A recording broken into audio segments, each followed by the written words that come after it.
ভারতরত্ন পুরস্কার ভারতের অবশ্যই সবথেকে বড় সম্মান হচ্ছে এই ভারতরত্ন।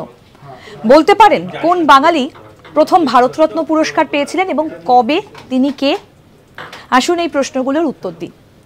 ডক্টর বিধানচন্দ্র রায়, তিনি ভারতরত্ন পুরস্কার পেয়েছিলেন 1961 সালে। বিধানচন্দ্র রায় হচ্ছেন প্রথম বাঙালি যিনি ভারতরত্ন পুরস্কার পেয়েছিলেন।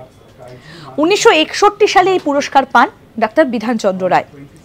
বিধানচন্দ্র রায় সম্পর্কে আমরা সবাই জানি, স্বাধীনতার পর পশ্চিমবঙ্গের দ্বিতীয় মুখ্যমন্ত্রী হচ্ছেন বিধানচন্দ্র রায় এবং বিধানচন্দ্র রায়কে বলা হয় পশ্চিমবঙ্গের রূপকার। তিনিই হচ্ছেন প্রথম বাঙালি যিনি ভারতরত্ন পেয়েছিলেন 1961 সালে, প্রথম বাঙালি হিসেবে।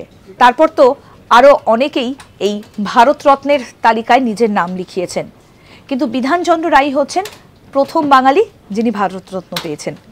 এরকম আরও অনেক অজানা আপডেট পেতে আজ তাক বাংলার ইউটিউব চ্যানেল সাবস্ক্রাইব করে নিন।